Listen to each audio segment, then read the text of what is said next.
여기는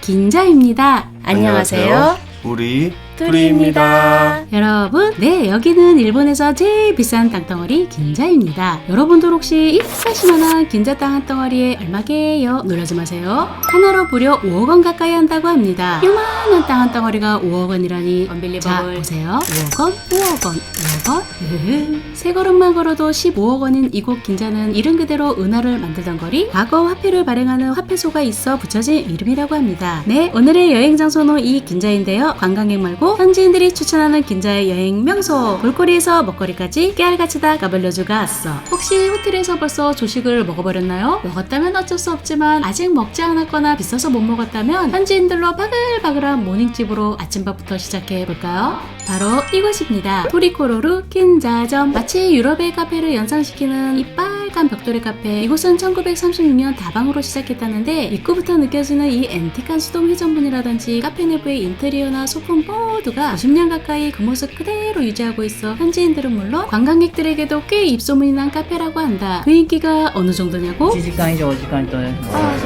라고 한다. 그런데 1시간은 개뿔. 모닝이 아니라 런치를 먹게 생겼다. 아참, 이곳의 모닝은 아침 8시부터 11시까지라고 하니 이런 저악 같은 상황 싫으면 오픈 30분 전에 오케이? 오호. 근데 정말 딱 1시간만 기다리고 조용한 구석탱이로 자리를 받았다. 역시 이 앤틱스러운 세월의 흔적. 얼룩진 카페 천장에 테이블 옆 장식은 최근에 까진 것 같고 빨간 쇼파도 푹 꺼진 게 앤틱을 넘어 그냥 낡았다. 이 카페는 수제 케이크로도 꽤 유명한 집이지만 그것보다 더 유명한 게 있다. 저기 커피 내리는 퍼포먼스 보이나? 우리들이 더 유명하다는 걸 마시러 왔는데 주문 방법은 맨 위에 모닝 세트를 주문하고 커피만 카페 오레로 변경하면 된다. 오케이? 드디어 퍼포먼스를 때려주실 그분이 왔다. 레디 액션!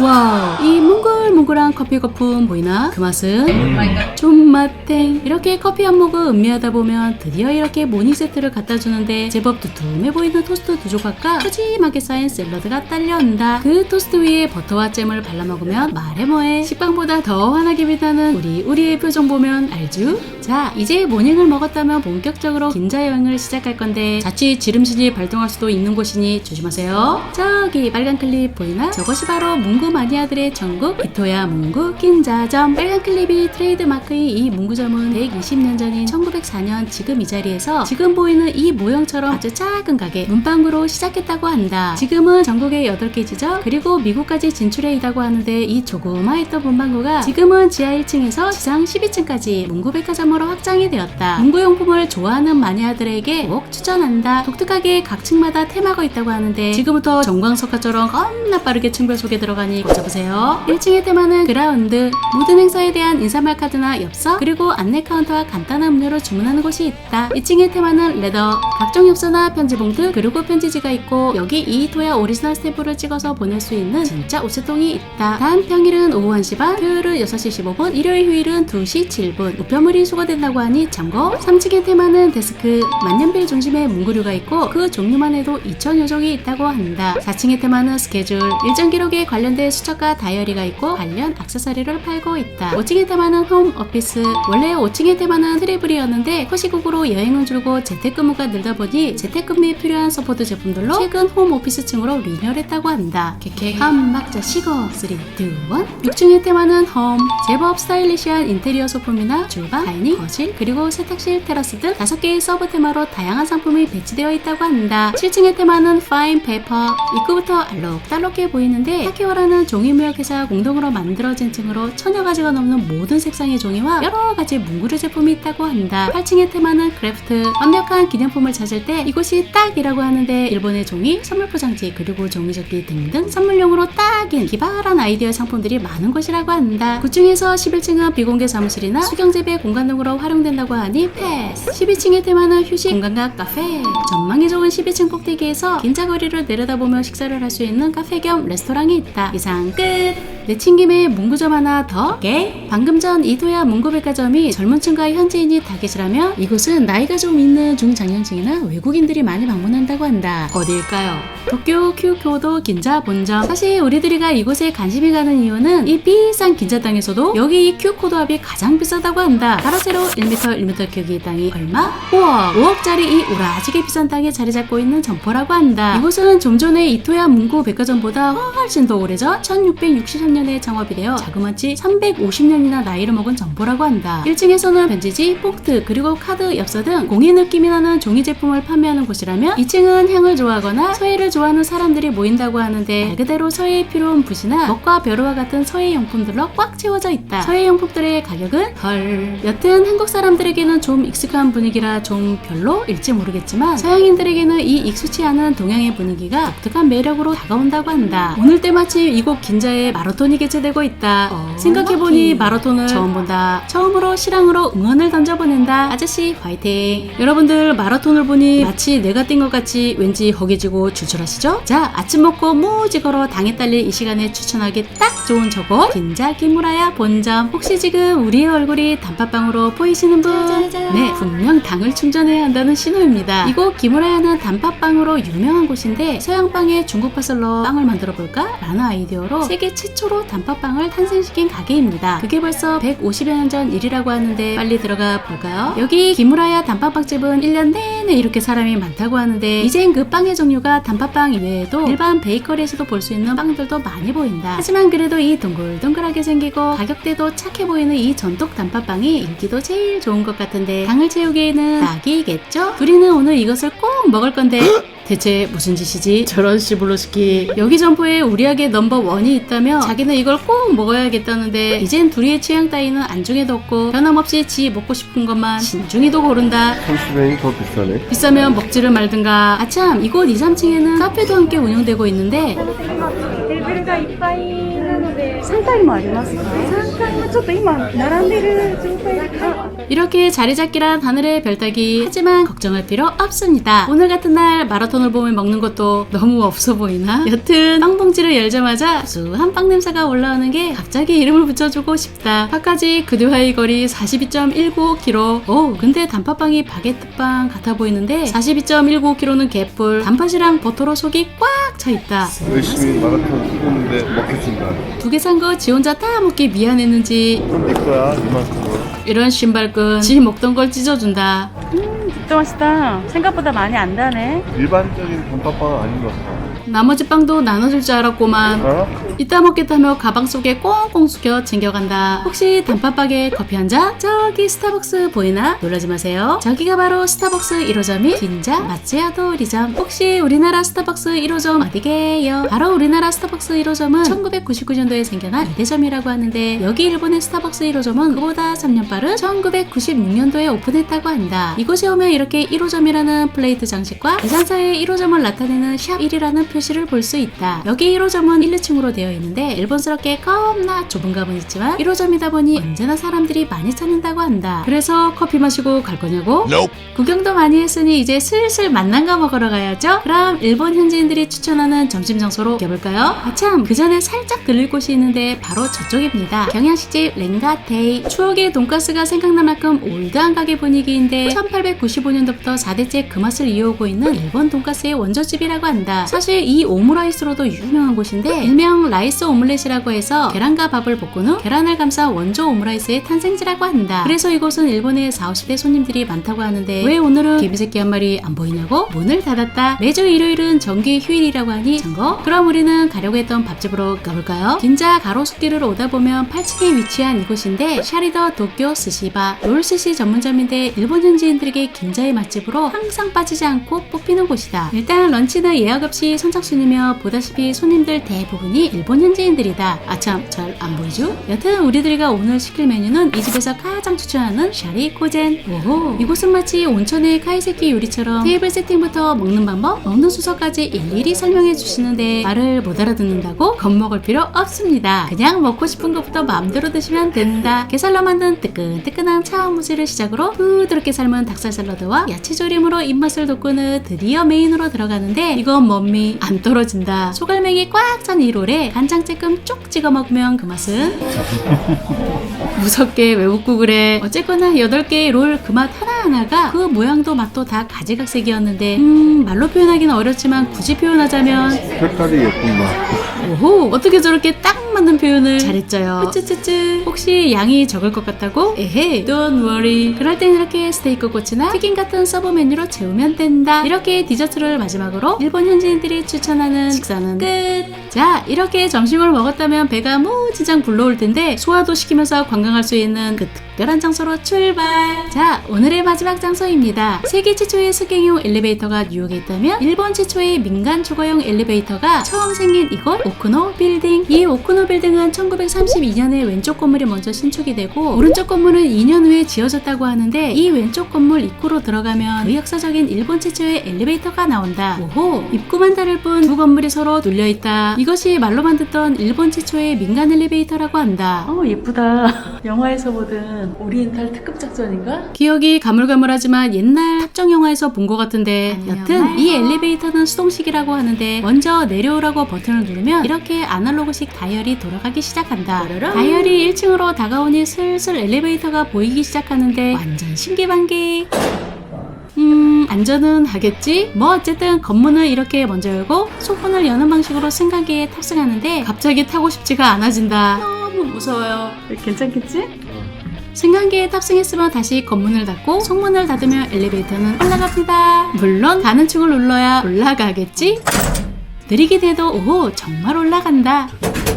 매번 들리는 이 절커동 소리에 기분도 좋악 같은데 다음 손님을 위해 문까지 닫고 나와야 하니 우리가 현재 얼마나 편한 문명에 살고 있었던 건지 아리가또 땡큐. 그러나 저러나 이곳은 뭐하는 데 쓰는 물건이고 사실 이곳은 시축 당시만 해도 긴자의 고급 아파트먼트였다고 한다. 당시에는 소설가, 가수, 댄서 등의 다양한 사람들의 거주 장소였는데 지금은 이렇게 화랑을 중심으로 한 갤러리나 앤티크숍 등의 세입자들이 들어와 있다고 한다. 그런데 세입자 한 분이 가게 소개를 해주겠다더니 갑자기 이것저것 설명을 해주신다. 300年ぐらい前から50年ぐらい前の日本の生地を彼女が作ってます。それがすごく高い。1枚しかないんだから。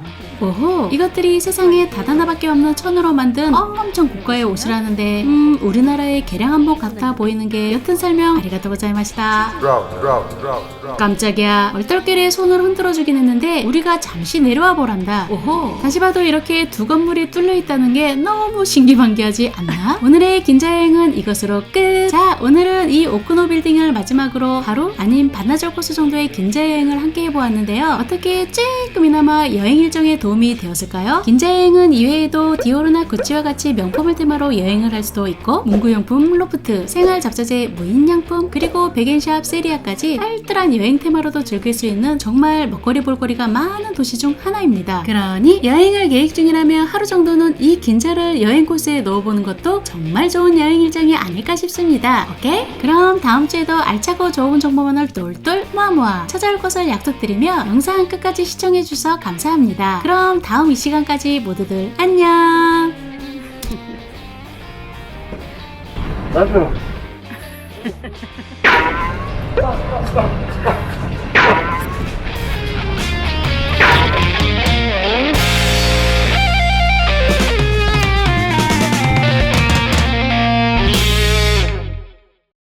신주쿠에 왔다면 무조건 꼭 알아야 할 쇼핑 꿀팁이 있다.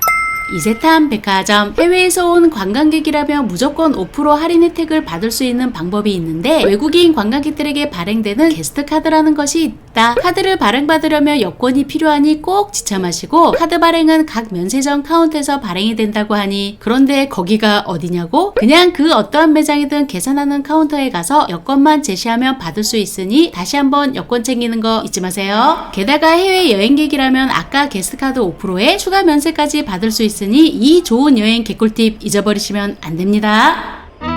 빼꼼.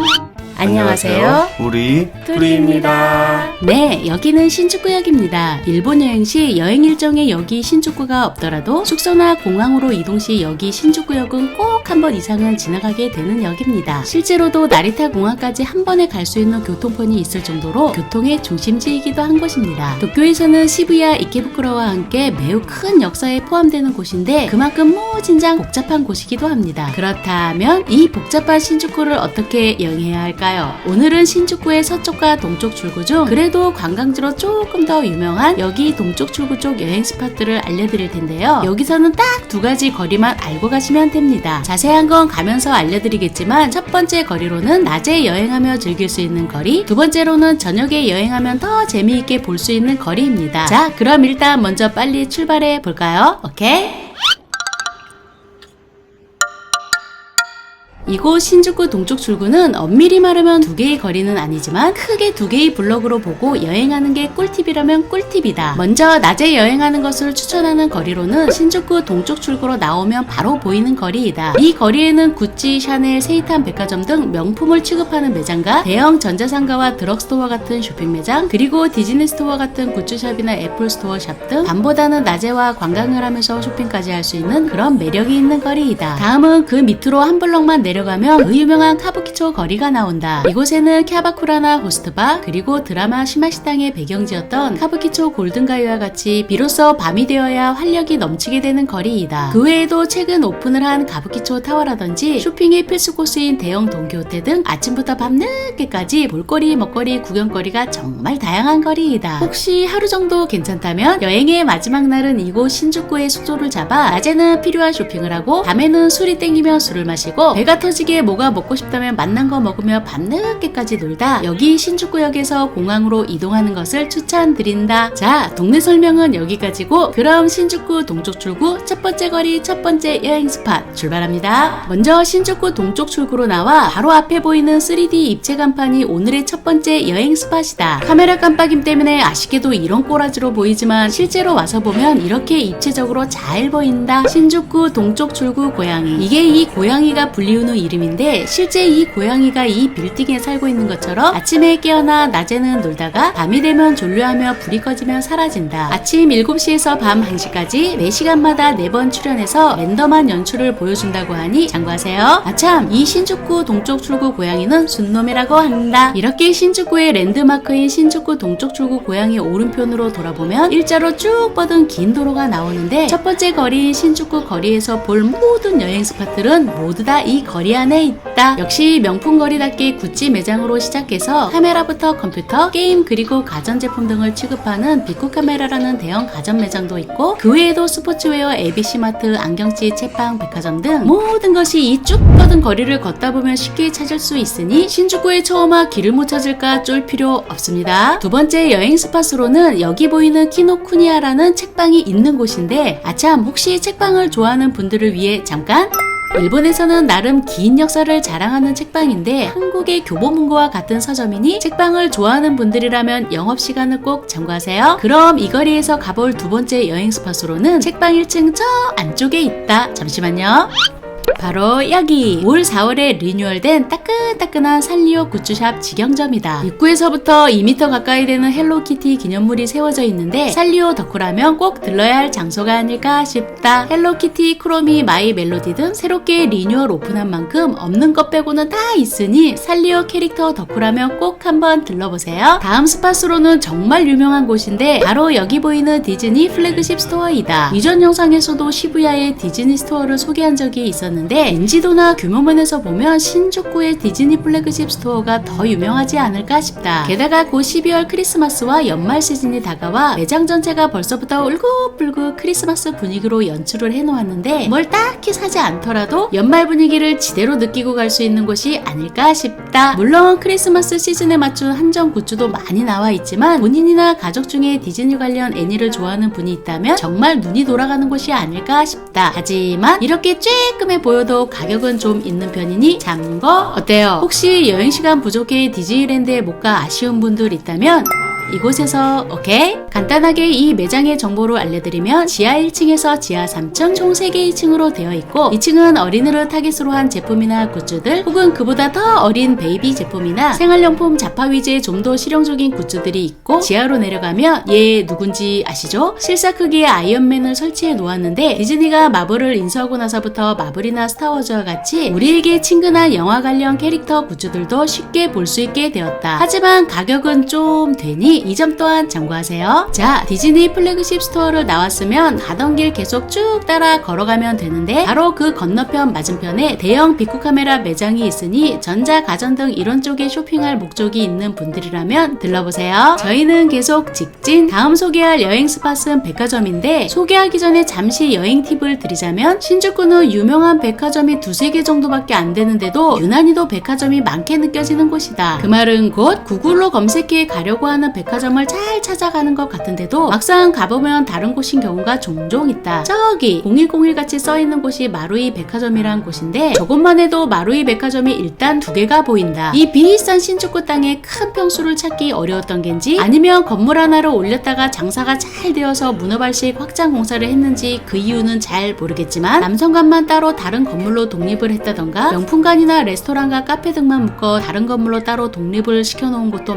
많아 찾기 헷갈리는 경우가 종종 발생한다. 그러니 이 점 꼭 참고하세요. 자, 그럼 첫 번째 백화점으로는 0101 마루이 백화점이다. 이곳은 제일 처음 생긴 마루이 백화점 본관인데 지하 1층에서 지상 8층으로 되어 있고 일반 여느 백화점과 크게 다르진 않지만 바로 이렇게 1층에 애플스토어 매장이 있다. 뭐 개인적으로 우리 둘이 둘 다 너무나도 좋아하는 곳인데 요즘 티타늄 소재로 된 아이폰 15가 핫해서 그런지 평일인데도 사람이 꽤 많은 편이다. 여튼 누구나 와서 편하게 사용도 가능하고 촬영도 비교적 자유로운 편이니 애플 제품에 관심 있는 분들이라면 꼭 한번 둘러보라고 추천드린다. 이것은 우리가 목표로 하고 있는 다음 제품. 아참, 여기 백화점으로 바로 오고 싶은 분들이라면 여기 신주쿠 산초매역 A4번 출구로 나오시면 바로 옆에 붙어있다는 거. 다음으로 가볼 여행 스팟으로는 방금 전 나온 마루이 백화점 좀 뒷골목으로 조금만 들어오면 되는데 여기 빔스재팬이라는 의류 전문점이다. 지하 1층에서 지상 7층으로 8개 층을 모두 다 사용하고 있는데 사실 의류 전문점이긴 하나 1층에는 라이프 스타일의 생활용품을 팔고 있어 아기자기하면서도 고급스러운 소품을 좋아하는 분들에게 추천하고 싶은 곳이다. 여튼 약간은 일본스러운 제품들을 많이 찾아볼 수 있는 곳인데 유니크하면서도 깔끔하고 심플한 기념품들도 많은 편이니 선물 때문에 고민하시는 분들이라면 꼭 한번 둘러보세요. 오케이? 다음 여행 스팟으로는 여기 이세탄 백화점. 방금 본 마루이 백화점과 마주보고 있어 이렇게 찾길 하나만 건너면 되니 절대 찾기 어려운 곳은 아니다. 건물 외곽에서부터 느껴지겠지만 이 백화점이 잘은 모르지만 뭐 기하학적인 아르데코 양식으로 도쿄의 역사적 건축물로 선정된 곳이라고 한다. 하지만 그런 건 잘 모르겠고 이곳에 왔다면 무조건 꼭 알아야 할 쇼핑 꿀팁이 있다. 해외에서 온 관광객이라면 무조건 5% 할인 혜택을 받을 수 있는 방법이 있는데 외국인 관광객들에게 발행되는 게스트 카드라는 것이 있다. 카드를 발행받으려면 여권이 필요하니 꼭 지쳐 마시고 카드 발행은 각 면세점 카운터에서 발행이 된다고 하니 그런데 거기가 어디냐고? 그냥 그 어떠한 매장이든 계산하는 카운터에 가서 여권만 제시하면 받을 수 있으니 다시 한번 여권 챙기는 거 잊지 마세요. 간단한 백화점 정보로는 영업시간은 오전 10시부터이니 참고하시고 지하 2층에서 지상 8층으로 되어 있고 해외 여행객이라면 아까 게스트카드 5%에 추가 면세까지 받을 수 있으니 이 좋은 여행 개꿀팁 잊어버리시면 안 됩니다. 아참, 아까 말한 거 기억하시나? 바로 여기 이세탄 백화점이 남성관만 따로 독립적으로 분리된 케이스인데 본관에서 2게이트로 나가시면 바로 연결이 된다. 이름 있는 백화점답게 남성관 또한 꽤 화려하고 고급스러운 분위기인데 오호, 여기 이세탄 백화점이 올해가 20주년이라고 한다. 일단 축하드리고 백화점 분위기는 본관과 크게 다를 건 없지만 사실 아울렛 빼고는 이렇게 큰 디오로 남성 코너는 처음 본다. 비록 비싸서 사지는 못하지만 있다는 거 참고하시고 의류, 액세서리에서 향수까지 정말 어느 층을 가나 모두 다 남성 제품들로 꽉 채워져 있다. 여튼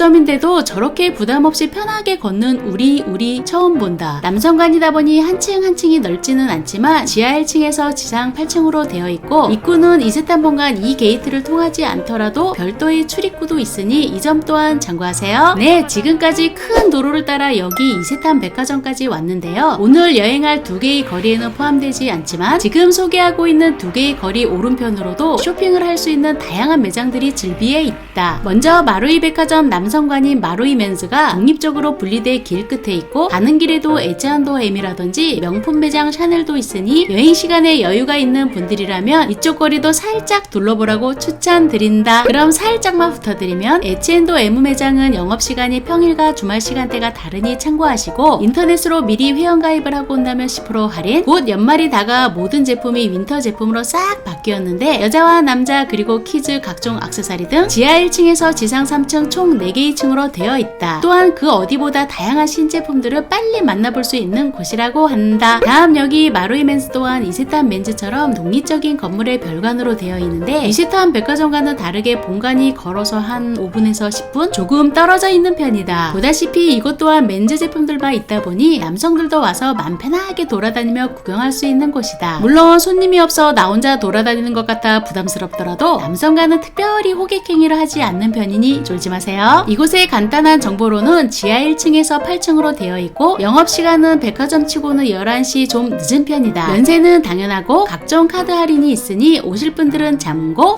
여러분, 이곳으로 쭉 걸어가면 일드 심야식당의 배경지였던 그 유명한 골든가이가 나옵니다. 네, 여기서부터가 드디어 두 번째 거리인 그 유명한 카부키초 거리이다. 우리 둘이가 서 있는 곳이 카부키초 거리의 거의 맨 오른쪽인데 밤이 되면 더욱더 화려해지는 이곳 골든가이부터 시작하니 잘 따라오세요. 이렇게 낮에 찾아오면 술집이라고는 눈을 씻고 봐도 나올 것 같지 않은 이 산책로 같은 길을 따라 쭉 걸어 들어가다 보면 진빔이라고 하는 대문짝마당에 써있는 바가 나타나는데 여기서부터가 골든가이 신주쿠 고르덴가이의 시작이다. 물론 입구는 양 옆으로도 몇 개 더 있어 아무 쪽으로나 진입해도 괜찮으니 헷갈려 하실 필요 없습니다. 골든가이의 특징이라면 성냥갑 같은 작은 가게들이 골목골목마다 따닥따닥 붙어 있는데 이 작은 공간에 모인 가게의 점포수만 해도 무려 300가가 넘는다고 한다. 일본에서는 신주쿠 역사 앞에 암시장이 이전하면서 생긴 곳이지만 우리나라에서는 아마 일드 심야식당을 통해 더 유명해지지 않았나 싶다. 지금은 밝은 낮이라 대부분 가게들이 영업을 하지 않고 있지만 밤이 되어야 본격적으로 사람들이 모이며 활기를 찾게 되는 거리이다. 가게들이 워낙 작다 보니 현지인들 사이에 끼어 술 한잔 하기에 약간 부담스러울 수도 있겠지만 관광지인 만큼 외국인 손님들도 많은 편이니 이런 골목 선술집 같은 로컬 분위기에 한번 취해보는 것도 일본 여행 왔다면 좋은 추억 여행이 되지 않을까 싶다. 아참, 여행의 꿀팁 아니면 주의사항이라고 해야 하나? 이렇게 현금만 받고 카드가 안 되는 곳은 입구 옆에 붙어있으니 확인하시고 대부분의 가게들이 300엔에서 1000엔대 사이에 자리세를 받기는 하는데 간혹 이렇게 자리세를 받지 않는 곳도 있으니 자리세 이외의 별도의 추가 요금은 없는지 꼭 확인하고 들어가세요. 네, 다음 여행 스팟은 계속 이 카부키초 거리를 따라 그냥 쭉 걸어가기만 하면 되는데 카부키초 거리 내에는 유명한 거리 두 개가 있다. 이쯤에 있는 고질라 거리와 또 이쯤에 있는 카부키초 1번 거리가 가장 유명하다. 지금 보이는 저곳이 고질라 거리이고 그 옆으로 빨간 도리 같은 네온 사인으로 입구를 장식해 놓은 저곳이 카부키초 1번 거리이다. 아마 일본 여행 그중 도쿄 여행을 준비하다 보면 이 카부키초의 빨간 네온 사인을 많이 보았을 텐데 이것 또한 밤이 되면 더욱더 활기를 찾는 거리로 식당과 주점 그리고 캬바쿠라나 호스트바 같은 풍속점들이 많은 흔히들 말하는 어른들이 놀거리가 많은 거리 중 하나이다. 간혹 밤이 되면 위험해지는 거리라고 생각하는 여행객들도 있던데 안에는 어떨지 모르겠지만 길을 걸어 다닌다고 시비 거는 사람 없으니 무서워서 이 근처에도 못 오고 그러시면 안 됩니다. 물론 이것 또한 조금 전에 보여드린 골든가이처럼 들어가기 전에 꼭 확인해야 한다. 노미호다이 타베호다이여도 추가로 자리세나 심야요금 혹은 주말요금 등은 없는지 꼼꼼히 체크하고 들어가기를 바란다. 참고로 이쪽 가부키초 거리의 자리세는 기본 안주 하나 주면서 보통 500엔 안팎으로 받는 가게들이 대부분이니 그 이상 또는 그 외의 추가 요금이 있다면 한번 꼭 고려해야 합니다. 자, 여기가 다음 여행 스팟인 고질라 거리이다. 여기서 잠깐!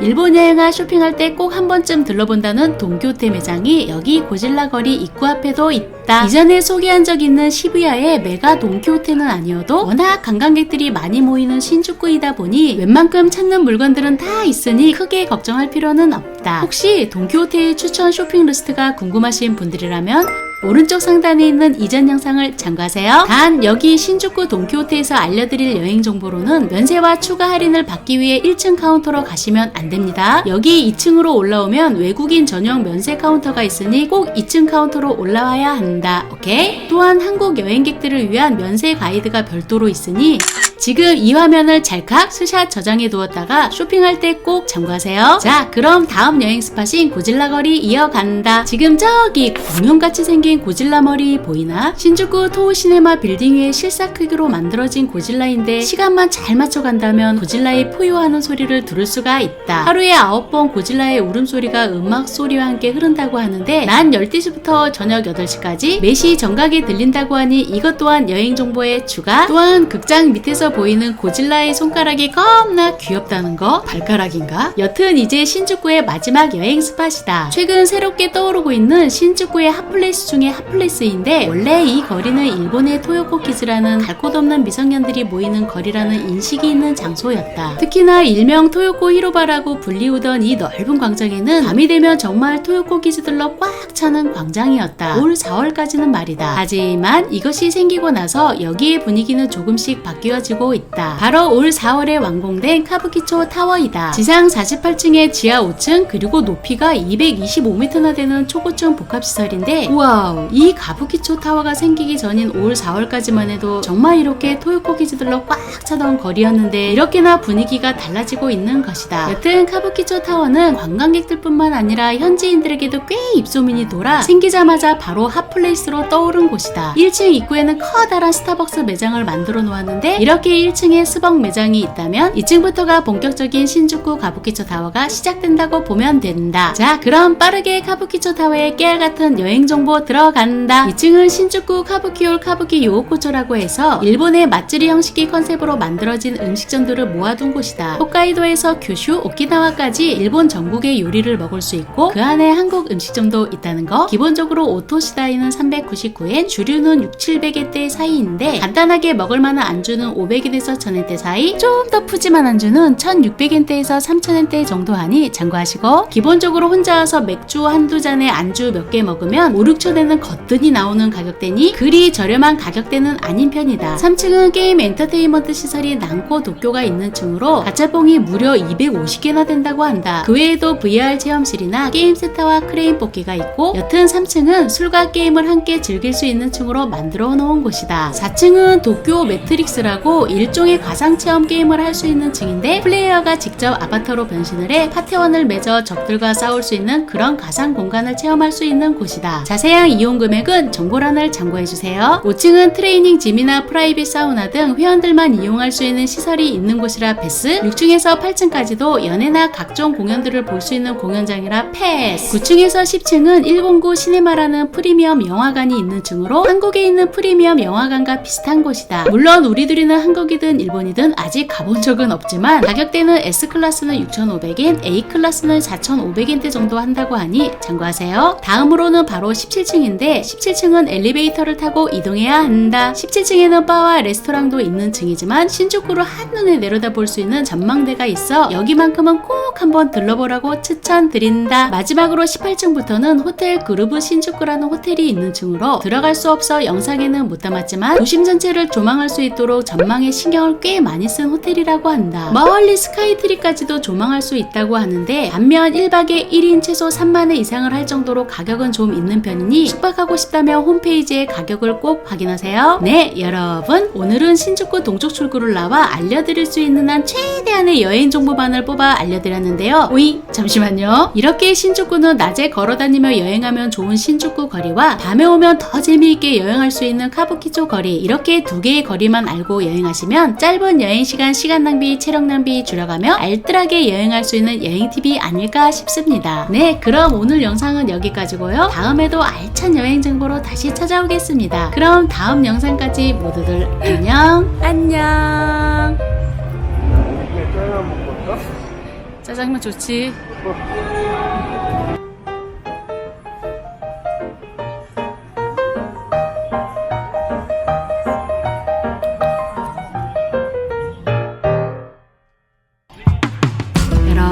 여기는 이케부쿠로역입니다. 역사 왼쪽으로는 세이부 백화점이, 역사 중앙에는 파르코 백화점이, 그리고 오른쪽으로는 빅쿠 카메라를 끼고 있는 이 대표적인 랜드마크가 보이는 여기 이케부쿠로 동쪽 출구가 일본 도쿄 여행지로는 너무나도 유명한 장소가 아닐까 싶습니다. 우선 저기 이케부쿠로 동쪽 출구 보이나요? 안 보인다고요? 그럼 잠시만 기다려주세요. 안녕하세요. 우리 프리입니다. 네, 오늘의 여행 정보는 도쿄 관광지로 너무나도 유명한 이케부쿠로입니다. 사실 이케부쿠로는 현지인들이 아니면 관광객들에게는 길이 좀 복잡하게 느껴져 제대로 둘러보기가 그렇게 쉬운 곳은 아닙니다. 그래서 유명한 스팟 몇 곳만 둘러보고 끝낸다던가 대체 어디가 어딘지 몰라 길만 찾다가 아까운 여행 시간 그냥 흘려보내는 경우가 있지 않았나요? 게다가 이케부쿠로역은 크게 동쪽과 서쪽 출구로 나뉘어져 있어 여행하기에는 조금 방대한 곳인 것도 사실입니다. 그래서 여행하기 전에 이케부쿠로의 여행 루트를 좀 익혀둔다면 여행 일정을 짜는데 좀 도움이 되지 않을까 해서 준비했습니다. 그럼 오늘 이 시간에는 그 어렵다는 이케부쿠로의 여행 루트를, 다음 시간에는 그 루트를 따라 그 안에 유명하다는 핫스팟들을 아까운 여행 시간 낭비 없이 알차게 여행할 수 있도록 깨알같이 알려드리겠습니다. 그럼 오늘도 시작 준비하시고 두리야 맵!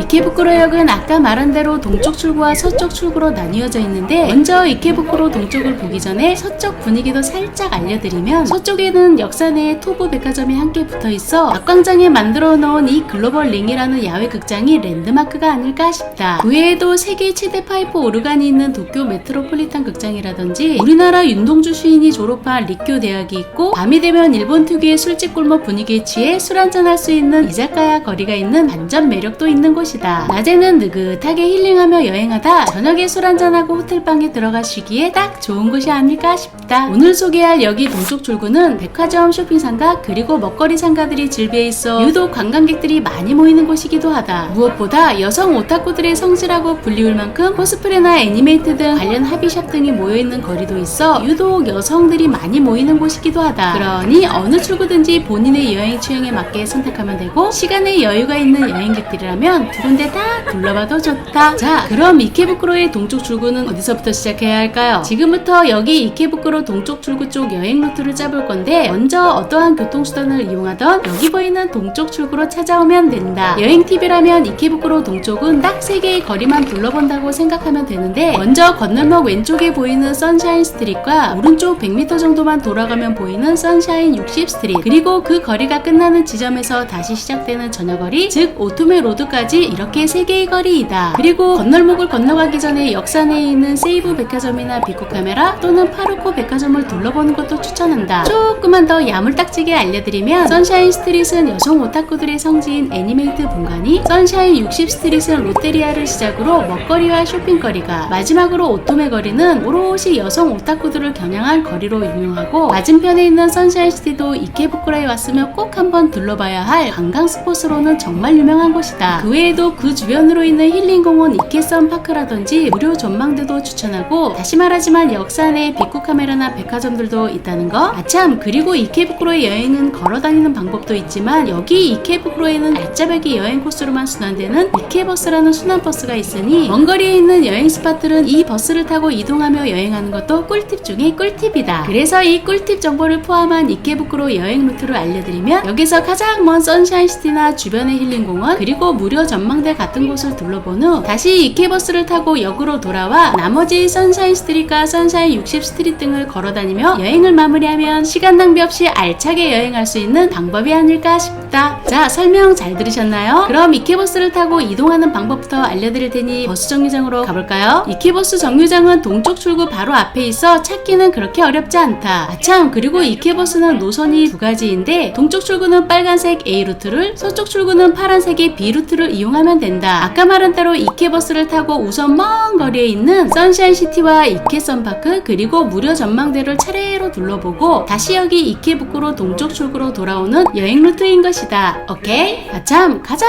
중요한 요금은 100엔이고요 1일 승차권은 250원이기 때문에 3번 이상 탈 예정이라면 1일 승차권을 구입하는 게 이득입니다. 그리고 버스는 1시간에 한두 대밖에 없으니 자세한 건 정보란을 꼭 참고하세요. 이렇게 버스가 도착하면 포인트 있기에 요금 100엔을 지불 집어넣으면 되고 지폐는 1000엔만 투입이 가능하니 참고하세요. 이 이케버스는 전기자동차로 관광객들이 느긋이 창밖을 구경하면서 여행할 수 있도록 속도도 19km 정도로 느린 편이다. 좌석도 22석밖에 되지 않는 크지 않고 아담한 귀여운 버스이다. 그리고 차 뒷문을 통해 휠체어를 탄 분들도 탑승이 가능하니 참고하세요. 이케버스를 타고 가다 보면 선샤인 스트릿이나 선샤인 60 스트릿도 지나가게 될 텐데 가까운 거리는 서지 않으니 이것도 참고. 그리고 이케부쿠로의 핫스팟들만 순환하는 버스이긴 하나 몇 정거장은 안 되더라도 내가 내릴 곳이 화면에 뜨면 꼭 벨은 눌러야 합니다. 지금 내리는 곳이 첫 번째 이동 장소인 선샤인시티인데 이렇게 내린 장소를 잘 기억해 두었다가 내린 곳에서의 모든 일정이 다 끝나면 여기로 다시 돌아와 이케버스를 타고 다음 스팟 장소로 이동하면 된다. 참고로 이 선샤인시티는 쇼핑거리, 먹거리, 그리고 유료 전망대와 수족관 등이 있는 관광 스폿으로는 너무나도 유명한 곳이다. 다음 시간에 깨알같이 알려드릴 테니 기다려주세요. 이렇게 이케버스를 타면서 다음 이동 장소인 근린공원으로 유명한 이케섬파크라든지 무료 전망대가 있는 토시마 구청 같은 곳을 둘러보고 다시 원점이었던 이케부쿠로 역으로 돌아오는 것이다. 네, 이케버스를 타고 가보던 여행 루트는 여기까지입니다. 이렇게 이케부쿠로 동쪽 출구로 다시 돌아왔는데 아까와 출구가 다르다고 놀라지 마시고 여기 워낙 크다 보니 출구가 여러 개 있긴 하나 그래도 바로바로 옆에 붙어있으니 안심하세요. 아참, 그리고 도보 여행을 하기 전에 역사 내에 있는 세이브 백화점이나 파르코 백화점인데 백화점 쇼핑이 필요했던 분들이라면 오케이. 참고로 최근 세이브 백화점이 좀 여러 분쟁이 있어 영업시간이 들쑥날쑥 할 수 있으니 미리 체크하시고 이곳은 특히나 옥상 정원이 정말 유명한 곳이다. 깨알같은 자세한 정보는 다음 시간까지 조금만 기다려주시고 그럼 지금부터는 걸어서 여행하는 여행 루트를 알려드리겠습니다. 3개의 거리만 찾아 걸어다니면 되니 그것만 잘 기억하고 따라오세요. 이렇게 역사 큰 건널목을 건너면 되는데 앞에 보이는 드럭스토어와 산도라크 쪽이 선샤인 스트릿이고 오른쪽에 보이는 의류 매장 H&M이 있는 쪽이 선샤인 60 스트릿이다. 먼저 여기 선샤인 스트릿은 보다시피 차분하게 정돈된 거리인데 가로등에 새겨놓은 거리 이름만큼이나 세련돼 보이는 거리이다. 거리는 한 400m 일직선으로 쭉 뻗은 거리인데 이곳에서 그래도 가장 유명한 스팟이라면 여성들의 성지인 애니메이트 본관이 아닐까 싶다. 그리고 그 뒤편에 큰 광장으로 조성된 애니메이트 카페라든지 애니메이트관을 중심으로 오타쿠들의 성지인 아키하바라에서나 볼 수 있는 각종 합의샵들이 밀집되어 있는 거리도 있다. 물론 카페나 음식점들도 제법 많이 있는 거리이고 특히 캡콤이 입점해 있는 그랜드스케이프라는 건물도 개인적으로 올 때마다 꼭 둘러보는 스팟이다. 이 거리 또한 이 거리 안에 있는 깨알같은 여행 스팟 정보들은 기다려주세요. 다음 거리인 선샤인 60 스트릿은 여기 H&M 매장을 돌아서 조금만 내려가다 보이는 저기 롯데리아와 밀키웨이라는 카페 사이의 거리에서 시작된다. 선샤인 60 스트릿은 거리 길이가 280m 정도 되는 거리인데 이 거리의 시작을 알리는 롯데리아 이외에도 산리오 캐릭터 선물샵인 기프트 게이트라든지 눈으로 먹어도 맛있어 보이는 디저트 가게들 그리고 여행 중 즐길 수 있는 게임 센터세가 아니 기고로 바뀌었습니다. 여튼 아도아즈라는 각종 뽑기, 크레인 뽑기 센터 체인점과 일본의 대형 스포츠 센터인 라운드원 등 즐길 거리도 많은 거리이다. 물론 가성비 좋은 의류 매장 유니클로라든지 드럭스토어계에서 매년 매출 3위 안에 든다는 마츠모토 키요미와 산도라크라는 드럭스토어도 대형 매장으로 있어 관광하다 쇼핑하기에도 편리한 거리이다. 그런데 최근 한류붐을 타고 이 비싼 이케부쿠로 중심가에 한국 식당도 생겼으니 여행화 속이 느글느글해 매콤한 걸로 꾹 눌러주고 싶을 때 오케이?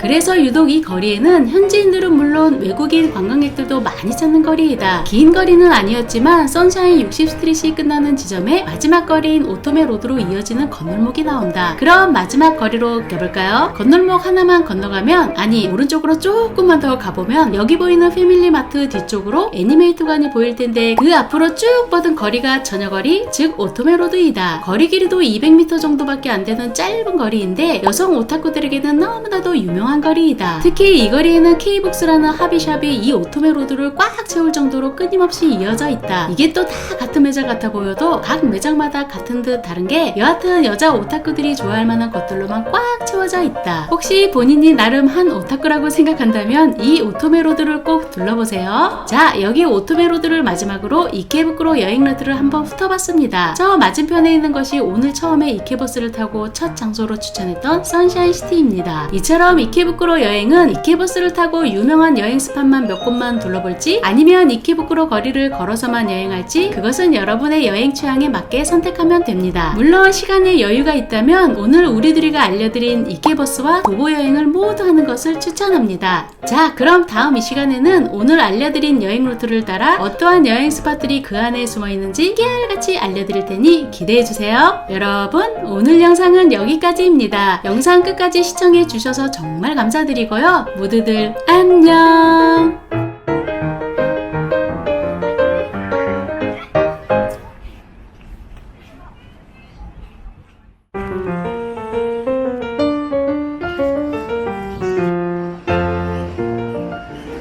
안녕하세요. 우리 둘이입니다. 네, 여기는 도쿄 하라주쿠역 앞입니다. 일단 이곳은 코로나 시국 새롭게 리뉴얼된 하라주쿠 신역사 앞이고요. 이쪽으로 조금만 더 내려가면 그 유명한 하라주쿠의 구역사가 나옵니다. 일단 그 유명한 구역사 쪽으로 이동해 볼까요? 네, 이곳이 하라주쿠 구역사인 타키시타 구치입니다. 일본 도쿄 여행에서 꼭 빠지지 않는 관광 스팟 중 하나가 바로 이곳 하라주쿠인데요. 그 하라주쿠 관광의 모든 시작이 바로 여기 구역사인 타키시타 구치라고 해도 과언이 아닐 만큼 유명한 장소입니다. 물론 방금 전에 보여드렸던 신역사여도 상관없습니다. 이곳 하라주쿠는 일본의 패션을 선도하는 곳으로 많이 알려져 있는데요. 바로 건너편에 보이는 안 보인다고요? 잠시만요. 네, 지금 제 뒤로 사람들이 바글바글 모여있는 저곳이 오늘 하라주쿠 여행의 첫 번째 여행 스팟인 타키시타 거리입니다. 자, 그럼 하라주쿠 여행 시작해 볼까요? 그렇다, 하라주쿠 여행하면 빼놓을 수 없는 곳이 바로 여기 입구부터 관광객들과 현지인들로 꽉 막혀버린 타키시타 거리이다. 그런데 하라주쿠에는 여기 타키시타 거리 외에도 정말 둘러볼 곳이 많은 여행지 중 하나이다. 그래서 오늘은 여기 타키시타 거리를 포함해서 하라주쿠 관광 스팟들을 깨알같이 알려드릴 테니 혹시 이쪽으로 여행을 계획하신 분들이라면 메모 준비하시고 잘 따라오세요. 하라주쿠는 크게 4개의 거리만 알고 가면 되는데 첫 번째 여행 스팟이 여기 타키시타 거리이다. 도쿄 패션의 트렌드 를 이끄는 거리이기도 하지만 먹거리 쇼핑거리가 많은 보행자 천국으로도 유명해 대체적으로 젊은 층과 관광객들이 많이 모여드는 거리이다. 타키시타 거리는 생각보다 짧은 거리인데 일본 특유의 패션 문화와 먹거리에 관심이 많은 분들에게 추천하고 싶은 여행 스팟이다. 두 번째 하라주쿠 여행 스팟으로는 이곳과 반대 분위기인 명품 거리인데 여기 타키시타 거리가 끝나는 지점에서 이어지는 메이지도우리를 중심으로 오모테산도 거리, 즉 오모테산도 명품 거리가 이어진다. 타키시타 거리가 한국의 홍대 느낌이라면 오모테산도 명품거리는 한국의 청담동을 연상시키는 거대한 명품 매장들이 즐비해 있는 거리이다. 그 외에도 세련된 카페나 애플스토어 매장도 있는 곳이니 명품 매장이나 분위기 좋은 거리, 그리고 세련된 카페에 가고 싶었던 분들이거나 누구보다 발빠르고 다양한 애플 제품의 소식이 궁금하신 분들에게 추천하고 싶은 거리이다. 그 다음 세 번째 여행 스팟으로는 의외로 관광객들은 잘 모르는 거리인데 하라주쿠의 뒷골목 거리인 우라하라주쿠, 짧게 우라하라라고 불리우는 곳으로 메이지도우리와 오모테산도의 명품거리 사이를 끼고 있는 뒷골목을 부르는 통칭이다. 이곳은 유독 남자들이 많이 보이는 거리인데 작은 의류샵이나 패션 잡화 그리고 개인 점포들이 밀집해 있는 곳으로 일본 우라하라케의 패션이 궁금하신 남성분들에게 꼭 추천하고 싶은 거리이다. 마지막 네 번째 하라주쿠 여행 스팟으로는 일명 K스트릿으로 1km에 달하는 긴 거리인데 우라하라부터 오모테산도의 명품거리를 지나 시부야까지 쭉 뻗은 거리이다. 이 거리에는 헌옷 가게에서부터 작은 부티크샵들이 밀집되어 있는 곳으로 여행 시간에 여유가 있는 분들에게 하라주쿠에서 시부야까지 도보 여행으로 추천하고 싶은 거리이다. 자, 오늘 돌아볼 거리 4곳에 대한 간단한 설명은 여기까지고요. 지금부터 첫 번째 여행 스팟인 타키시타 거리부터 시작해 볼까요? 지금 보이는 이곳부터 저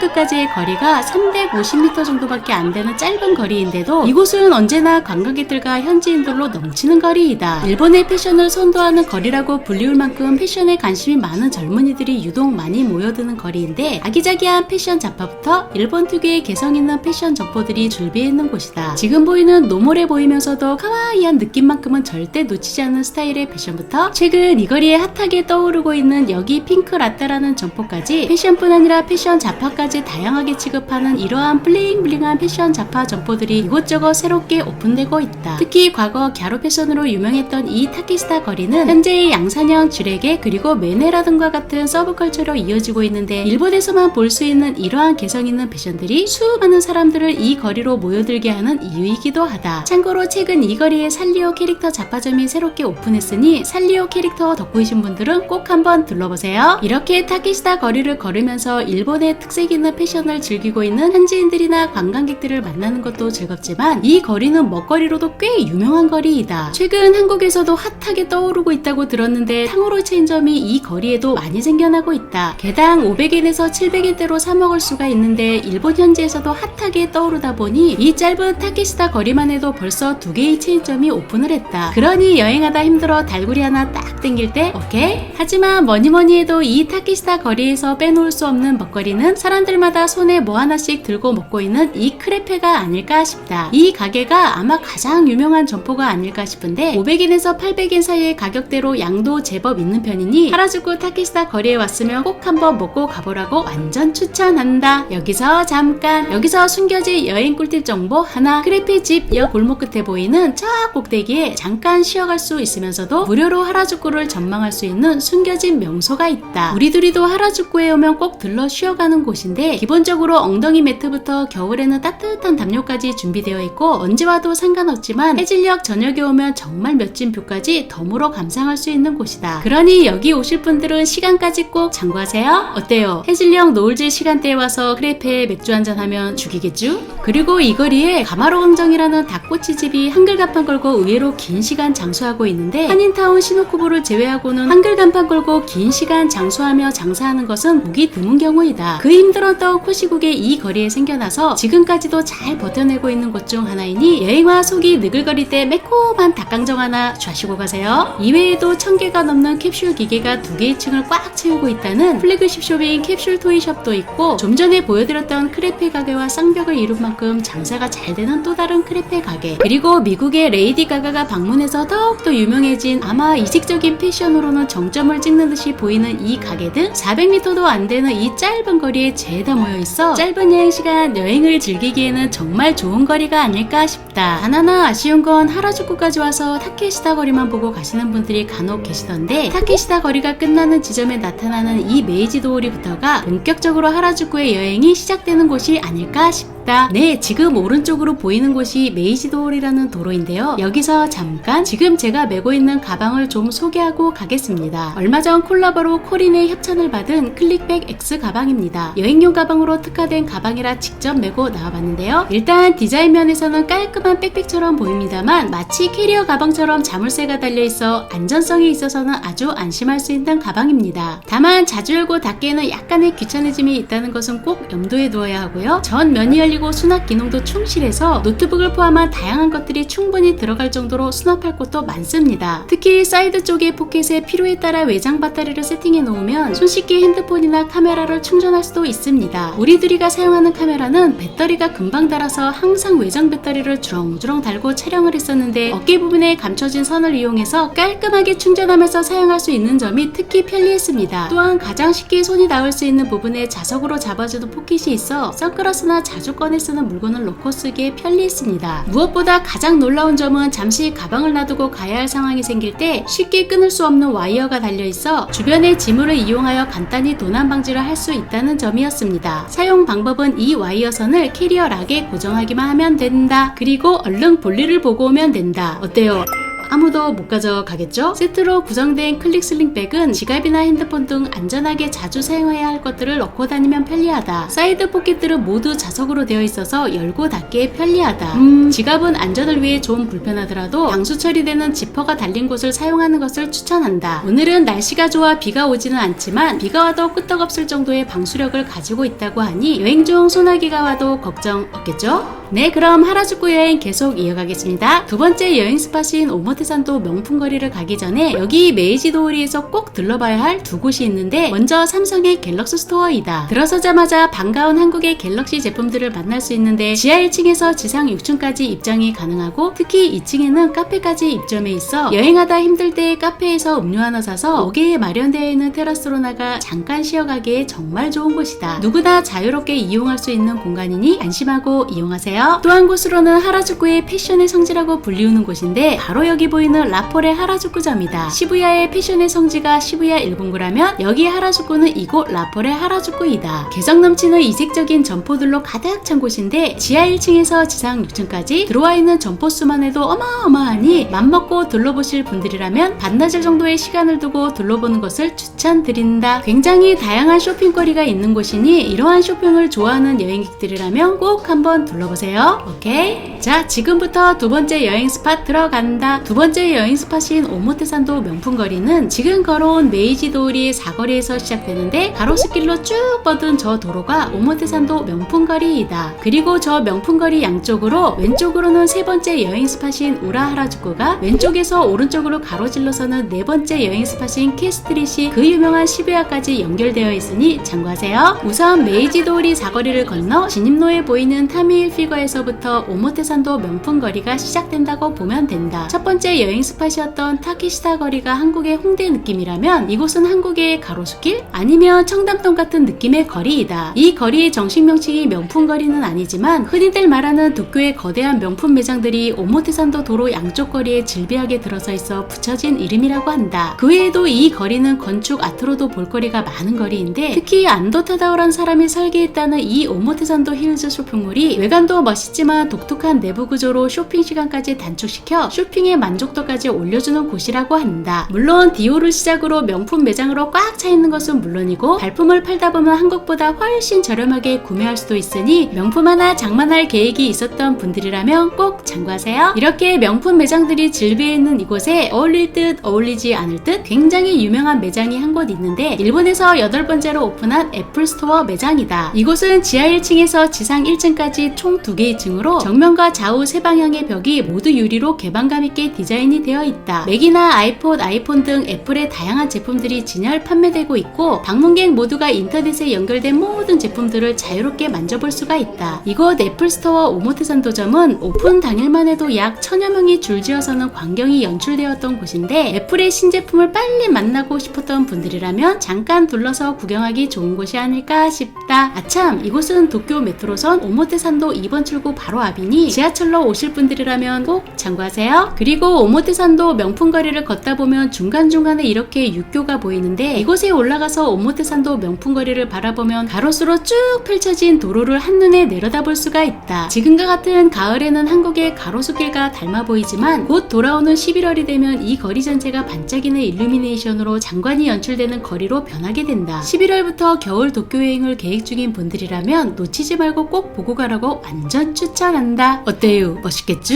마지막으로 이 거리가 명품거리로도 유명하지만 먹거리와 예쁜 카페들도 많이 모여있어 만난 거 먹으며 하루 종일 시간을 보내기에도 아주 최적의 장소이다. 대표적으로 전 세계에 몇 개 없다는 여기 랄프즈 카페인데 폴로 랄프로렌 샵이자 카페도 함께 운영되고 있는 곳이다. 하지만 언제나 줄이 길어 1시간 정도의 웨이팅은 기본인데 오늘과 같이 평일 낮에는 웨이팅의 줄이 이 정도이니 오실 분들은 꼭 참고하세요. 네, 다시 오모테산도 명품거리의 시작점이었던 타미힐피거 매장 앞으로 돌아왔습니다. 이 뒤쪽 골목으로 오늘의 세 번째 여행 스팟인 우라하라주쿠와 네 번째 여행 스팟인 캐스트릿이 함께 이어져 있으니 함께 이어서 가보겠습니다. 특히나 이 거리들은 관광객들이 의외로 모르는 곳이니 몰랐던 분들이라면 잘 따라오세요. 우선 우라하라는 오모테산도 명품거리 진입로에서 첫 번째 골목으로 들어가면 된다. 이곳 우라하라주쿠, 줄여서 우라하라는 작은 우르샵이나 패션 잡화점 그리고 개인 점포들이 눈에 띄게 많이 모여있는 거리인데 이곳은 우라하라케라는 말이 있을 정도로 독자적인 패션을 내놓는 지역으로 유명한 곳이기도 하다. 그런데 하나 재밌는 사실은 이 거리로 들어와 보면 여성들보다는 의외로 남성들이 많이 눈에 띄게 된다. 사실 우라하라는 잘생긴 남자, 즉 일본어로 이케멘이 많이 출몰하는 지역으로도 유명한데 자세히 보면 방문하는 사람들이나 점원들의 스타일이 꽤 스타일리시하게 꾸미고 다니는 느낌이다. 그만큼 패션에 관심이 많은 남성들이 유독 많이 찾는 거리이다 보니 남자 의류 관련 샵들이 다른 곳에 비해 많은 편이다. 무엇보다 이곳에는 중고샵도 제법 많은 편이어서 개성 넘치는 패션 제품들을 가성비 좋게 구매도 가능하고 패션에 관심이 많은 남성분들도 부담없이 들러 쇼핑하기 좋은 거리이다. 발품만 잘 팔다 보면 명품도 싸게 발견할 수도 있으니 참고하세요. 우라하라는 일직선으로 쭉 뻗은 거리는 아니지만 아기자기한 샵들이 빼곡하게 들어서 있으니 여행시간 되신다면 꼼꼼하게 구석구석 걸어다니는 것만으로도 도쿄에서는 느끼기 어려운 이색적인 여행을 즐길 수 있는 곳이 아닐까 싶다. 드디어 오늘의 마지막 여행 스팟인 캐스트릿이다. 1.2km에 달하는 긴 거리인데 이 거리는 그 유명한 시부야까지 연결되어 있다. 우라하라에 비하면 이곳은 꽤 잘 정돈돼 보이는 거리인데 이곳 또한 작은 소품 가게부터 대형 의류 잡화점까지 많은 점포들이 거리 양쪽을 꽉 채워놓고 있다. 또한 의외로 작은 부티크와 외관에서부터 세련돼 보이는 카페들도 많은 거리인데 특히 개성적인 점포들이 많이 모이는 곳이라 패션 유행에 민감한 사람들이 주목하는 거리라고 한다. 그 외에도 갤러리나 카페 그리고 미용실과 같은 분위기적 전체적으로 하라주쿠의 숨은 명소 같은 가게들이 많은 거리이니 여행 일정에 꼭 참고하세요. 네, 여러분, 오늘은 하라주쿠 여행 스팟으로 하라주쿠 타키시타 거리에서부터 이곳 캐스트리까지 총 4곳을 소개시켜 드렸는데요. 어떻게 여행 일정 짜는데 많은 도움이 되었나요? 저희는 지금 이 길을 따라 시부야까지 쭉 걸어갈 예정인데요. 성인 걸음으로 한 20분만 걸어가면 되는 거리이니 여행 시간이 괜찮으신 분들이라면 마지막으로 시부야까지 걸어가는 것을 추천드립니다. 여러분, 오늘 영상은 여기까지입니다. 영상 끝까지 시청해 주셔서 오늘도 정말 감사드리고요. 다음 시간에도 알찬 여행 정보로 다시 찾아오겠습니다. 그럼 모두들 안녕.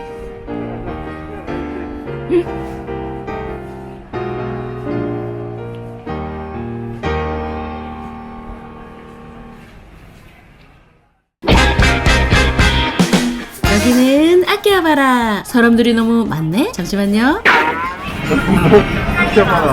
안녕하세요. 우리 둘입니다. 여러분, 네, 여기는 아키하바라입니다. 우리 등 뒤로 보이는 끔찍한 일러스트 그녀들을 만나러 가보고 싶다고요? 에헤, 와우. 그래도 실망할 필요 없습니다. 오늘은 특별히 어른들도 즐길 수 있는 아키하바라 추천 5곳, 물론 전 연령층이 구경할 수 있는 곳을 시작으로 엄마, 아빠, 형아, 누나들만 들어갈 수 있는 어른들 놀이터까지 깨알같이 뽑아서 알려드리겠습니다. 그 첫 번째 장소로는 바로 작업! 물론 전 연령층이 즐길 수 있는 곳으로 인기 애니메이션과 오타쿠들의 성지 라디오회관입니다. 일단 궁금하니 빨리 들어가 볼까요?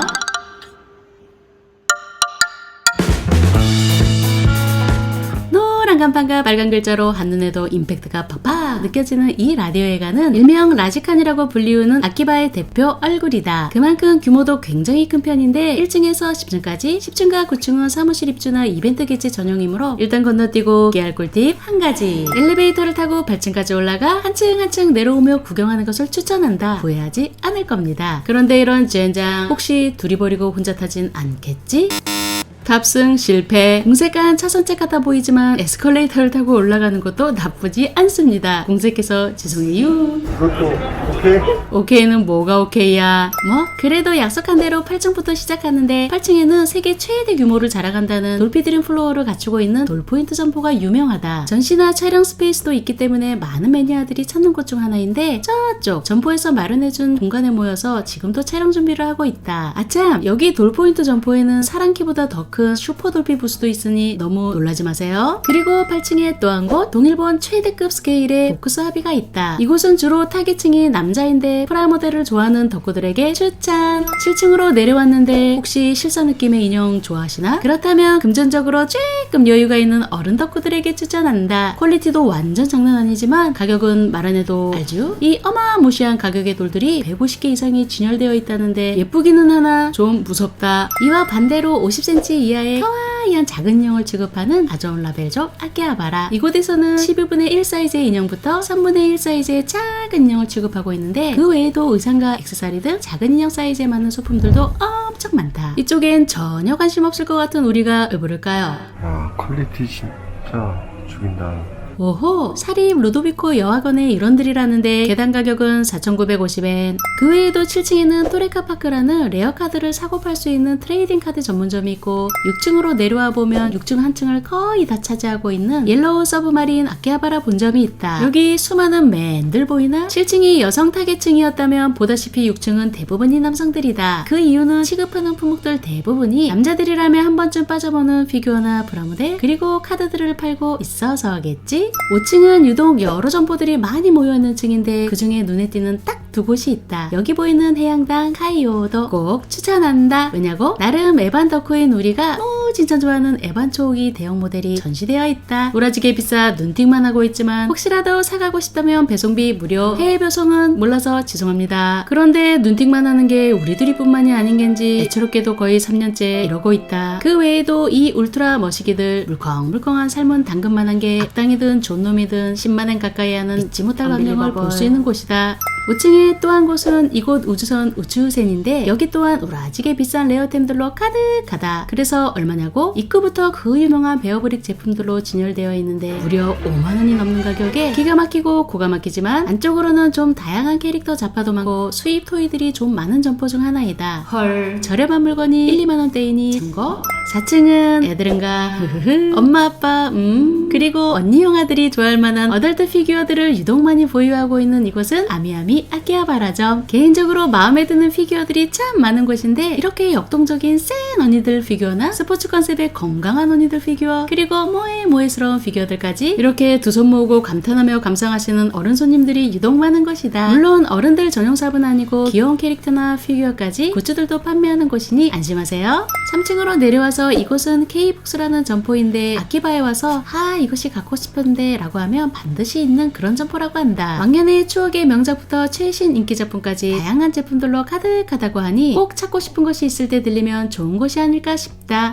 드디어 라디오회관 마지막 2층, 사실 우리들이가 제일 좋아하는 층인데 여기 이거? 여기 보면 이렇게 쇼케이스들로 가득한데 칸칸이 나눠져 있는 저 케이스들이 개인들이 임대해서 쓰고 있는 렌탈 판매 부스라는 것이다. 일명 렌탈 쇼케이스라고 하는데 여기 있는 가격이 판매자가 결정한 판매가들이다. 그래서 모델이나 상태가 똑같아 보이더라도 판매가도 틀리고 발품만 팔면 레어템도 건질 수 있다. 사는 방법은 카운터에 배치된 연필과 종이를 들고 가서 마음에 드는 피규어를 발견했다면 먼저 렌탈 부스 번호를 체크하고 종이에 렌탈 부스의 번호와 사려고 하는 피규어의 번호 그리고 우라지게 비싼 가격과 수량을 적은 후 이렇게 점원에게 제출을 하면 데리고 가서 피규어를 꺼내줍니다. 오케이? 그래서 진짜 사려고? 저 표정 그래도 저러고 가니 지근타. 자, 라디오 회관을 좀 길게 봤는데요. 두 번째 장소는 정말로 어른들만 가는 곳인데 위치는 라디오 회관 바로 뒤쪽이니 잔말 말고 빨리 가볼까요? 저기 보이는 파란 간판, 이곳이 바로 스루가야 에키마에점 두 번째 장소이다. 그런데 우리가 왜 저럴까요? 굉장히 텐션이 올라가 있다. 1층은 여느 중고 합의 전문점과 같이 다양하게 중고 제품들이 판매되고 있지만 1층부터 3층까지는 두 개 2층에서 특별히 동인지를 취급하고 있다. 2층은 동인지층이지만 전 연령층으로 애니메, CD 등 다양한 제품들이 있고 여성 목회 동인지까지 있다. 3층이 성인, 어른들을 대상으로 한 층인데 어른이 아니면 입장할 수 없는 곳이다. 우리는 어른이라 들어갈 수 있습니다. 좋겠네요. 우쭈쭈쭈. 어라? 한유 선수 이름이 왜 여기에? 깜짝이야. 방심했다. 역시 성인 목회 동인지층이라서 그런지 사람도 붐비지 않아 좋기는 한데 영상이 온전히 나가기는 힘들겠지? 하지만 일본의 동인지 문화는 당황하셨어요. 왜 떨어뜨리고 그래? 이미 일본에서는 하나의 문화로 정착되었기 때문에 우리와 같은 어른들은 취향이라면 색안경 끼고 보는 사람 없습니다. 하지만 아직 18살이 안 되었다면 입장할 수 없으니 오고 싶다면 더 크고 와야 합니다. 오케이? 자, 그럼 세 번째 장소로 출발해 볼까요? 저런 삐리리 손에 든 건 놓고 가야지. 아차, 매주 일요일 13시 낮 1시부터 계절에 따라 오후 5시 또는 6시까지 이렇게 경찰의 통제하에 차 없는 거리가 시행되고 있으니 참고. 세 번째로 갈 곳, 지하에 있는 멜론북스라는 곳인데 점포 전체가 동인지 전문점으로 꽤나 유명한 곳이다. 혹시 동인지 등 동인 장르에 관심이 있다면 이곳을 추천하는데 아니 왜 저리 두 손은 공손하게 모으고. 여튼 아까도 얘기했듯이 일본의 동인지는 남녀노소 불문하고 하나의 문화로 정착된 지 오래됐기 때문에 그 팬층이 상당히 두꺼운 편이다. 그나저나 영상에 너무 과한 게 잡힐까 싶어 이렇게 조심스레 바닥만 찍고 가는데 우리 갑자기 가다 말고 멈춰서더니 고집을 부리기 시작한다. 우리는 자꾸 저쪽을 가자고 고집하는데 분명 화면에 못 담을 영상이 많을 게 분명해. 끝까지 거부해보지만 어라 저런 시블로스키. 그러니 여러분들도 영상이 많이 안 보여 답답하더라도 이해해주세요. 이곳 멜론북스는 동인 전문점답게 동인음악, 동인앨범, 그리고 동인지, 동인문구까지 정말 그 종류 다양하다. 물론 아까 우리가 고집부려 입장했던 어른들을 위한 동인 코너 말고 이렇게 전 연령층의 동인 코너도 있으니 난 학생인데 어떻게 걱정하지 말고 편하게 와서 구경하면 된다. 오케이? 화이팅! 네 번째로 방문할 이곳 아키바 컬처죠. 지상 6층에서 지하 1층까지 재미있는 매장들이 꽁꽁 숨어 있는데 6층 위에서부터 내려오며 구경하는 거 알죠? 이렇게 6층으로 올라왔는데 대체 뭐하는 곳인지 모를 스튜디오가 있다. 아쉽게도 내부 촬영은 안 된다고 해서 입구 쪽만 살짝 보여주는데 이곳은 유튜버나 아이돌 그룹을 지망하거나 현재 활동을 하고 있는 멤버들에게 직접 서빙을 받을 수 있는 카페이다. 유명 프로듀서가 직접 오픈한 스튜디오라고 하는데 가끔 이벤트로 정말 유명한 아이돌 멤버가 근무하기도 한다고 한다. 메이드 카페에 가면 메이드가 있듯이 이곳 아이튜브 스튜디오에 오면 아이돌 지망생이나 아이돌 멤버가 있다? 뭐 그런 개념이 아닐까 싶다. 혹시 들릴라나? 그래도 뭐니뭐니 해도 아키바는 메이드 카페지 하는 분은 한층 아래 5층으로 내려오면 된다. 아키바에는 여러 종류의 메이드 카페가 정말 많은데 이곳 애또홈 카페만 해도 3-4개 정말 많은 곳에 지점들이 있다. 또한 이곳 메이드들도 팬덤층을 형성하고 있어 이렇게 인기 있는 메이드 상품들은 금방 매진이 되기도 한다. 와우, 저기 줄 서 있는 사람들 보이나? 가보신 분들은 알고 있겠지만 메이드 카페는 아무래도 지갑이 두툼한 중년의 아저씨들과 젊은 남자 손님이 많지만 의외로 연인이나 여자친구들끼리도 많이 찾아오는 곳이다. 잘못 들어갔다가 고갱이 되는 게 아닌가 걱정하는 분 혹시 있다면 이런 큰 체인점들은 걱정할 필요 없습니다. 아, 참고로 이곳은 촬영이 금지되어 있어 우리는 이렇게 밖에서만 찰칵 나머지 4층부터 1층까지는 이렇게 렌탈 쇼케이스로 판매되는 합의 전문점들이 있고 혹시 기차 마니아들이 있다면 3층으로 내려오면 된다. 일본의 모든 전철과 기차들을 만날 수 있다. 그 외에도 역대 영무원들이 입었던 제복이나 가지고 다녔던 소품들도 진열이 되어 있고 역사에서나 볼 수 있던 신기반기한 소품들까지도 볼 수 있다. 혹시 나리타 공항에서 스카이라이너 타고 오신 분? 저요. 저기 우리 둘이가 타고 왔던 스카이라이너 본체가 있는데 궁금해서 찾아봤더니 가격이 헐 전량 18,000엔 패스. 마지막 1, 2층에는 그 유명한 나신반 아키하바라점, 이렇게 2층에는 DVD, CD, 그리고 블루레이와 동인지부터 코스프레까지 이 모든 것이 2층에 다 채워져 있다면 1층에는 일명 모에이 편의점, 최강 로봇에서 개수 피규어 굿즈, 그리고 초카와이한 미소녀 피규어까지 모에이 편의점이라 불리울 만큼 찾는 게 없을 정도로 한 층에 몰빵을 해놓은 곳이다. 그러니 찾아야 할 것이 꼭 있다면 그나마 이곳이 성공률이 높지 않을까 싶다. 마지막 5번째로 소개할 것은 두 곳인데 바로 우리 등 뒤로 보이는 이 비쿠 카메라와 저쪽에 있는 동키호테이다. 이 두 곳은 워낙 유명한 곳이기도 한데 이곳을 다 보여줄 거냐고? Nope. 오늘은 이 비쿠 카메라와 동키호테에서 아주 특별한 매장을 한 곳씩만 알차게 골라서 소개하려고 한다. 그럼 우리만 믿고 비쿠 카메라부터 가볼까요? 여기는 비쿠 카메라 7층입니다. 옆에 보이나요? 일본에 마지카 Z가 있다면 우리나라에는 뭐? 로버트 태권브이가 있다. 아직 안 띄워졌나? 지금까지 층별로 여러 곳을 돌아다녔다면 이곳은 여행 시간이 그렇게 많지 않은 분들에게 추천하고 싶은 곳이다. 기본적으로 추억의 원나블 피규어부터 최신 유행하는 캐릭터 피규어까지 퀄리티는 뭐 말해 뭐 할 정도로 훌륭하고 특히 최근에 둘이가 좋아하게 된 귀멸의 신캐릭 아카츠마 제니츠도 있다. 갖고 싶다. 그 외에도 건담 프라모델은 말할 것도 없고 특히나 프라모델 도색을 취미로 하는 사람이라면 도구와 재료들까지 쉽게 구할 수 있으니 이곳만한 곳이 없지 않을까? 그 외에도 차를 좋아하는 사람, 정밀하고 아담한 조리품을 좋아하는 사람, 또 레고를 좋아하는 사람까지 아자 게임도 좋아하는 사람 추가요. 한 층에서 아키바를 다 구경할 수 있는 곳이다. 이제 진짜 마지막으로 돈키호테로 이동 중인데 여기 돈키호테 5층에 전세계 모바일 게임으로 한참 인기몰이 중이신 바로 원신 굿즈숍이 만들어져 있다. 다른 곳에는 없고 여기가 유일한지는 잘 모르겠지만 원신 팬이라면 꼭 추천. 그럼 들어가 볼까요?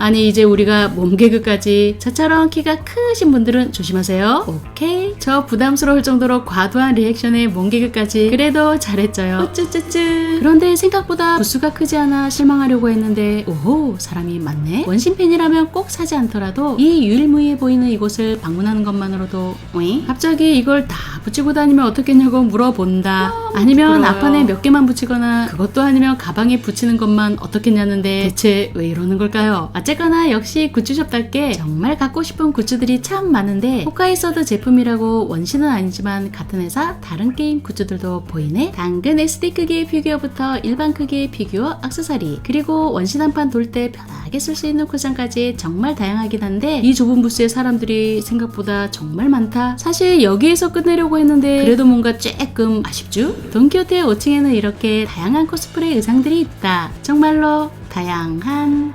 이런 누군가 맵실 짓을 하고 간 것 같은데 손님들의 눈 건강을 위해 수습해본다. 그리고 이곳에도 촬영 금지 코너가 있는데 동인지를 파는 곳은 아니고 엄마 아빠가 밤에 가지고 노는 장난감? 말 안 해도 알죠? 상상치도 못할 엄청난 물건들이 많으니 필요한 어머님 아버님들 오케이? 여러분 어른들을 위한 아키하바라 추천 5곳. 사실 이 5곳 이외에도 개인의 취향에 맞게 골라갈 수 있는 곳이 이곳 아키하바라에는 정말 많습니다. 최근 하늘길이 열리면서 많은 분들이 이곳 아키하바라에 많은 관심을 보이고 있는 것 같던데 어떻게 도움이 많이 되셨나요? 그럼 다음 주에도 알차고 좋은 정보만을 똘똘 모아 찾아올 곳을 약속드리며 영상 끝까지 시청해주셔서 감사합니다. 그럼 다음 이 시간까지 모두들 안녕.